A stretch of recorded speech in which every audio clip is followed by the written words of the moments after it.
Hey, yo, what up? This is Macklemore. And Ryan Lewis. And shout out to the homie Romeo and Saturday Night Online. Bam! So we got some questions here. Matthew from Philadelphia, Pennsylvania. Do you, in caps, really rock thrift shop clothes? Matthew, the answer is, look at my shirt. Yes. You cannot really find fringe in any sort of retail store in the mall. It just doesn't exist. Macy's is not holding fringe. No. So yes, I do. I don't only rock thrift shop stuff, but I definitely do shop at thrift shops consistently. Emma from Sweden. Favorite song of all time? It's like the impossible question to answer. Emma from Sweden, we don't know that We question. don't know that. Colt from Omaha. What is your favorite pair of sneakers you own? Colt, great question. I'm going to have to go with infrared 6s. I actually just got them yesterday here in Austin, and Nikes. I love them. Shout out to Nice Kicks and my dude Matt that hooked it up. Mine are probably Vans. I don't know the name, but they look like an intermerger of a regular van and a rain boot. Bam! Courtney from Greensburg. Greensburg. When you were writing Thrift Shop, did you ever expect it to get that big? Hell no. No. Hell no. I am still weirded out, still tripped out, still don't really know how it happened, and I am not in the Illuminati. Rachel from Wakui? Waki. What city on your tour had the craziest audience?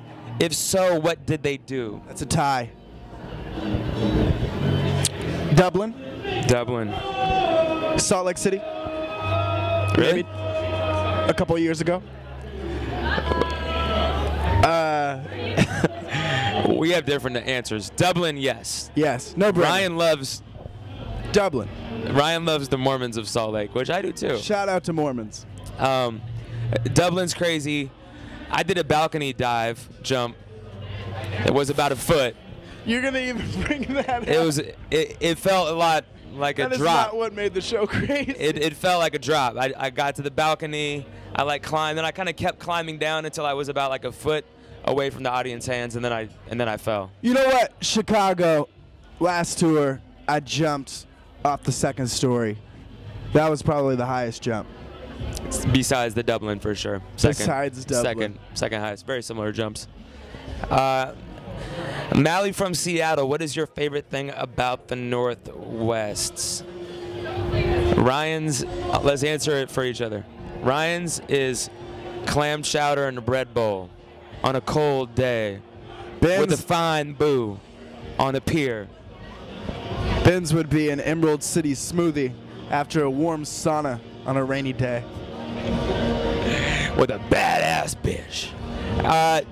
Jayla from Inglewood. How did you and Ryan meet? On MySpace. Nicole from Allentown. Did you and your beautiful fiance plan on starting a family? I can already picture Ben Jr. with his fresh haircut. Yes, I do plan on having a child, a couple children. And yeah, I'm looking forward to that part of life. We were talking about today. I want to trick or treat with my kids. Looking forward to Halloween. I feel like people don't go out on Halloween anymore. Not in Seattle. It's like this scared thing. Like you can't go. Like I got my candy jacked. Snacks. Yeah, bag I snacks. got my candy jacked. I jacked you. I ran. I stole it. It was an older kid. It was me. Fuck you. Wendy from El Monte. Do you consider yourself a type of activist, since you seem to cover topics that many artists don't? I think that art is a form of activism.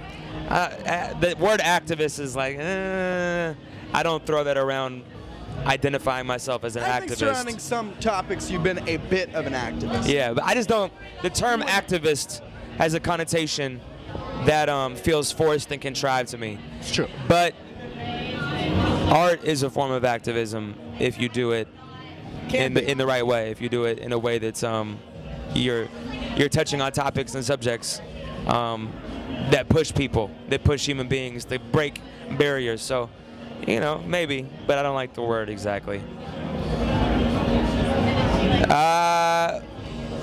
Al from New Windsor. At what age did you start rapping? 14. And who is the rap artist that influenced you the most? Silk the Shocker! Little Romeo. I would have to go with KRS-One.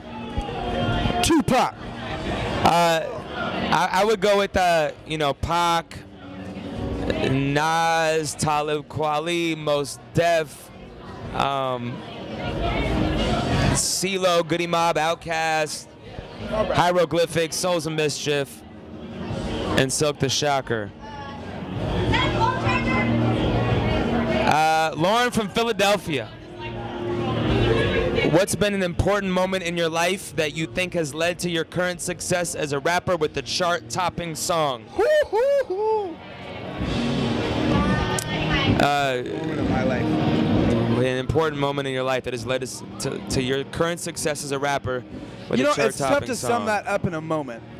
I do think that there was this small window when I graduated college and we first started working where I didn't know where this was going to go at all and chose to stick to it and work very, very hard when I was not living off of it, but I still chose to do it. That was a very important moment, I think. Colton from Washington. I'm having a hard time staying motivated with my music. Did you ever want to just give up on your dream?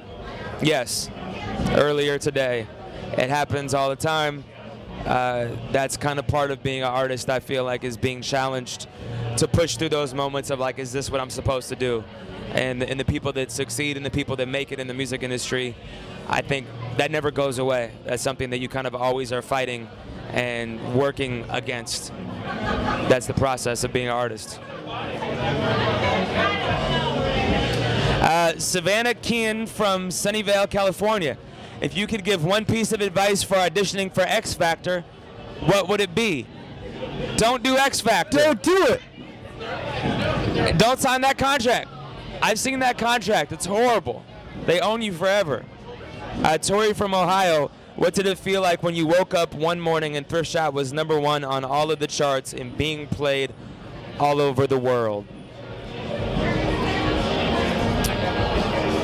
Overwhelmed when it hit #1. Very excited and a little bit weird because your life doesn't just change automatically when you have a #1 record. Everything is kind of the same, but it changed quickly. Still changing quickly.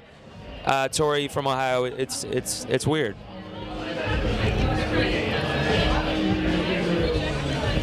Sarah from Dallas. Would you rather tour the world if it meant leaving Seattle forever, or would you rather stay in Seattle if it meant you couldn't travel again? Travel the world. Come on. Nicole from Hortons. Since you and Ryan have become so famous, have you been able to meet any of your childhood heroes? Who have you been most excited to meet? Good question. I don't have an answer. I've now gotten to share the stage a couple times with Talib Kweli. That's been a highlight of mine. He was a childhood hero for sure.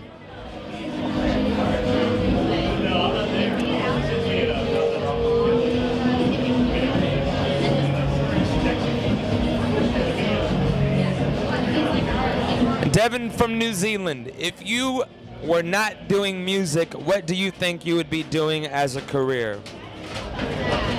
Cowboy.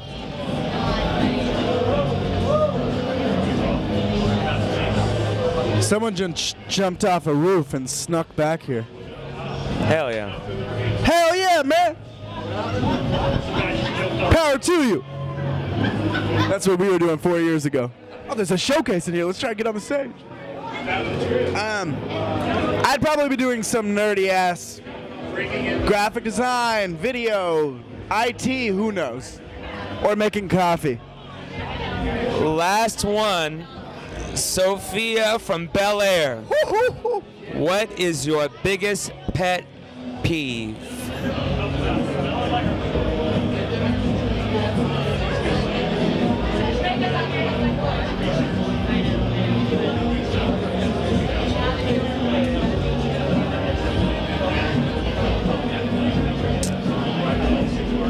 Good question, Sophia. I'm not a fan of people that don't say thank you, people that interrupt. I know your pet peeve. What is I know it? your biggest pet peeve. What is it? His biggest pet peeve, no question, is when you're on the airplane and everybody's yeah, I hate standing that. up, waiting to get off the airplane, and you're going to get out of your aisle, and some motherfucker from the aisle behind you tries to Sneak. sneak and cut in line past you, past your aisle. It's not your fucking turn yet. Number one. Stay back. Number one. And now he goes, cutter. Gotta call him out. Gotta call him out. Let a cutter know he's cutting. We got a cutter. We have a cutter. Number one. This has been awesome. Thank you, Twitter Sphere. Yeah, thank you, Romeo. Great questions. And Saturday night online.